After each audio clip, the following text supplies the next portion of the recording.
정치권 소식 한두 개 더 여러분께 전해드리겠습니다. 오늘 대법원 판결이 있었습니다. 송기석 국민의당 의원, 박준영 민주평화당 의원, 국회의원직 상실을 했습니다. 이 파장이 적지 않을 것 같아요. 예상은 됐던 대목이긴 합니다만. 어쨌든 재보선, 지금 국회 의석이 이제 294석입니다. 그래서 재보선 판이 커지고 있다라는 거고요. 더군다나 이제 지방선거에 나가려고 하는 분들 중에서 현역 의원이 되게 많거든요, 지금. 그래서 이제 그분들이 나갈 경우에는 빈 자리까지 다 합해져서 지방선거가 치러지면 굉장히 커지는 거죠.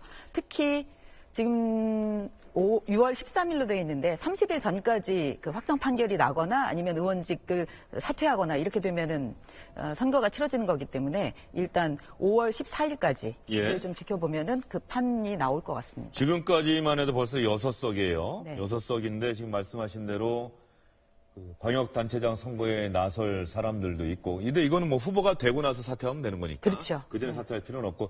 그래서 지금 각 당에서 비상이 걸렸다는 거 아닙니까? 국회의원들 가능하면 광역단체장 선거에 나서지 말아달라는 요청을 한다는 거 아니에요? 민주당도 지금 너무 많이 나갔다니 일당 지위를 잃어버릴까봐. 근데 그거 막을 수 있겠습니까? 아니, 정치인들이 자기 지위를 높이기 위한 선택을 하는 거는 제가 보기에 대통령도 못 말립니다.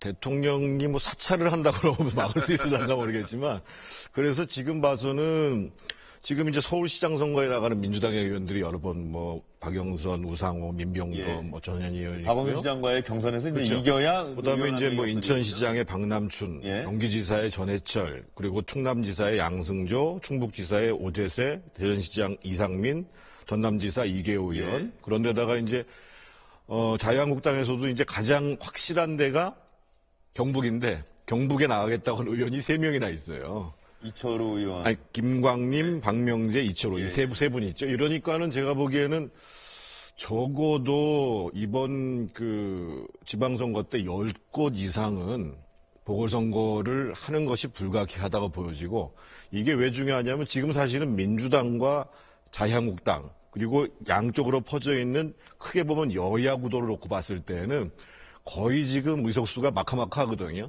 148석 내외에 있는 상황이기 때문에 한 석이라도 우위를 점하는 것이 대단히 중요한 문제여가지고요. 아마 지방선거 때 단체장 선거 이상으로 상당히 관심을 가질 수밖에 없는 이런 상황이라고 봐야 돼요. 지금 민주당이 121석이고 자유한국당이 117석이거든요. 그러니까 이제 민주당에서 한 2-3명 나가버리면 큰일 나겠습니다. 네, 그러니까요. 그러니까 1번을 어디로 갖고 가느냐, 그것도 중요한 것 같은데, 뭐 기호 1번도 중요한 것 같고, 그 다음번에 어쨌든 선거 결과 이후에 일당이 어디가 되느냐도 굉장히 중요하겠죠. 하반기 국회의 국회의장, 그리고 상임위원장들 다 그때 이제 결론이 날 수밖에 없으니까. 지금 그 이수희 기자가 얘기하신 대목이 사실 중요해요. 지금 민주당의 중진 의원들은 다음 국회의장은 내가 해야지 이런 생각들 하고 있을 텐데, 의석수가 만약에 변화가 생긴다고 한다면 자유한국당이 그대로 넘어갈 리가 없죠. 당연하죠. 당연하죠. 우리가 일당인데 뭐 이렇게 해야 된다, 이렇게 또 주장하지 않을까요? 일당에서 반드시 의장이 나온다는 법은 없습니다. 옛날에 그 DJP 연합 때도 보면은요, 실제로 국회에서 표결을 하는 것이기 때문에 실제로 캐스팅 보트는 지금 새로 만들어지는 미래당 명칭을 못 쓰게 됐다고 그러는데 그분들이 지고 있다고 봐야죠. 근데 그럼에도 불구하고 그때는 DJP 연대 때문에 자민련에다가 준 거지 그거를 그렇게 한 게 아니잖아요. 그러니까 결국은 이것도 정치 협상의 결과로 후보를 내고 그 후보에 대해서 어느 정도는 통과될 거라고 생각하고 하는 거기 때문에. 그렇지 않습니다. 실제로 그러니까 합의가 되면 모르겠습니다만 합의가 안 되면 후보 무기명으로 쓰게 돼 있거든요. 투표하는 거죠, 사실은. 본인들이 이제 이름을 쓰게 돼 있는 거기 때문에 실제로 국회 법상에는 그걸 뭐 합의해서 일당이 가능한다, 이런 거는 없습니다, 기본적으로. 네, 무슨 말씀인지는 알겠습니다. 뭐 여야가 사실 내부적으로 합의가 돼서 가령 일당에서 후보로 결정된 사람을 국회의장에 다 뽑아주자. 투표는 해야죠, 형식적으로. 늘 투표하면 자기 이름 써내는 의원들도 있고 아닙니까? 뭐 그거 좀 충분히 이해가 저희 되고요. 기자협회장 할 때도 그런 사람들이 있어요. 조금 전에 화면에 나갔는지 모르겠습니다만 6개 재보선 지역이 분명히 있어요. 네, 최명길 전 의원이 그만두신 곳도 송파, 있고, 안철수 의원이 그만둔 노원, 그리고 이번에 나온 이제 송기석, 박준영 의원이 호남권이고요.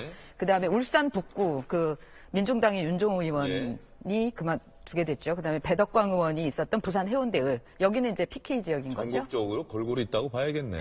그렇죠. 예, 서울, 영남, 호남 또 이제 광역단체장 선거 후보 경선에 따라서 각 지역별로 네. 여당이든 야당이든 간에 거기다 지금 의원이 천안에 나설 수 한 있고. 곳이 2심까지 그 당선 무효형이 돼 있는 예. 데가 있어서요. 거기도 아마 5월 14일 전에 결론이 나오지 않을까 싶거든요. 이런 식이라고 한다면은 지금 각 방송사의 선거 방송 기획팀이 다 구성이 돼 있어서 원래 대통령 선거, 국회의원 선거, 지방 선거가 방송사들의 역량이 총 투입되는 방송사들에게 대단히 중요한 결전의 장인데 이번 선거 방송 기획팀들은 이 골치 고민거리가 아프고. 생겼어요.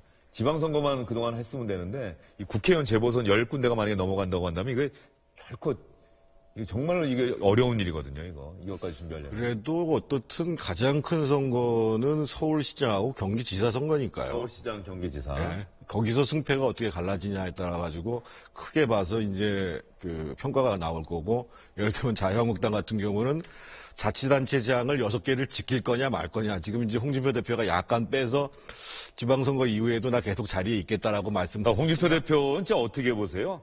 누가 봐도 객관적으로 봤을 때 자유한국당이 뭐 지방선거에서 승리했다는 평가를 받으면 뭐 말할 필요도 없는 것 같은데 누가 객관적으로 봤을 때 자유한국당이 지방선거에서 패배했다라고 하는 평가가 나왔을 때 홍준표 대표 어떻게 할 것 같습니까? 물러나셔야 마땅하죠. 근데 안 물러날 것 같습니다. 예. 제가 보기에는 그 광역단체장을 몇 개를 갖고 있느냐라는 것도 중요하지만 이게 이제 전국선거이기 때문에요.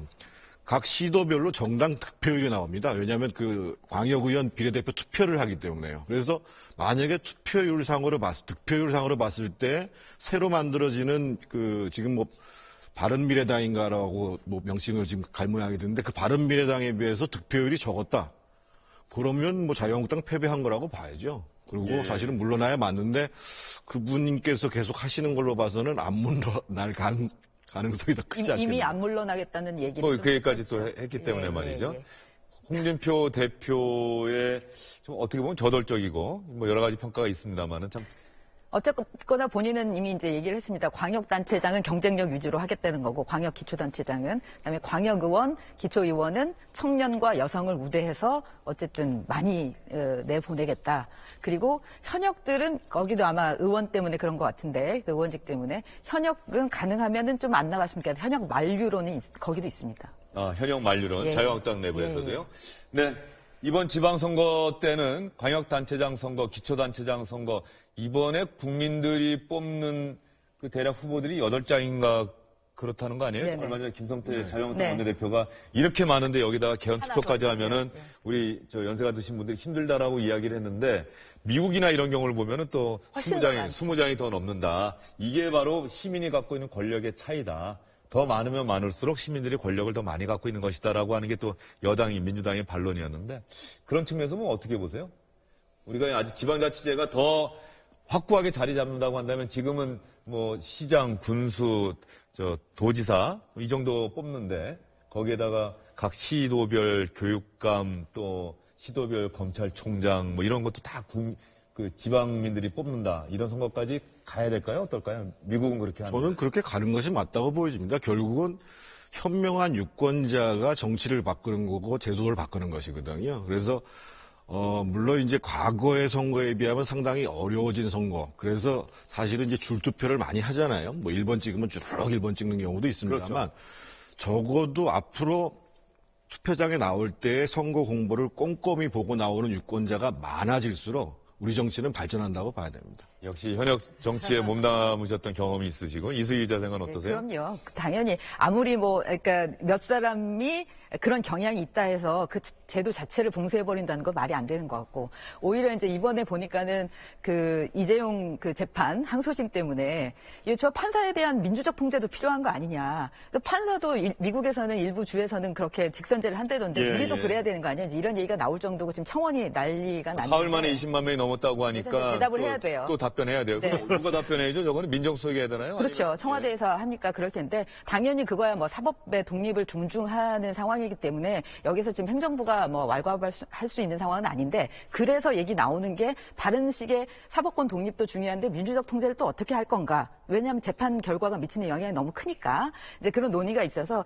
지금 그 개헌특위에서 이제 자문단이 올린 거에 보면 뭐 사법 평의회 같은 걸 만들어서 차라리 여기에도 행정부, 의회, 사법부 이런 데서 의원들을 들어가게 해서 거기서 법관들 인사를 하는 게 낫지 않느냐 뭐 이런 얘기들도 있는데 예. 어쨌거나 민주적 통제를 위한 다양한 방식들에 대한 논의는 필요해 보인다라는 생각이 듭니다. 예, 알겠습니다. 저도 개인적으로 부끄러운 좀 고백을 하자면 지난 2014년 지방선거 때인가요? 사전선거가 이루어진다고 해서 회사 근처에 동사무소에 가서 투표를 하는데 광역단체장 후보는 알고 있었거든요.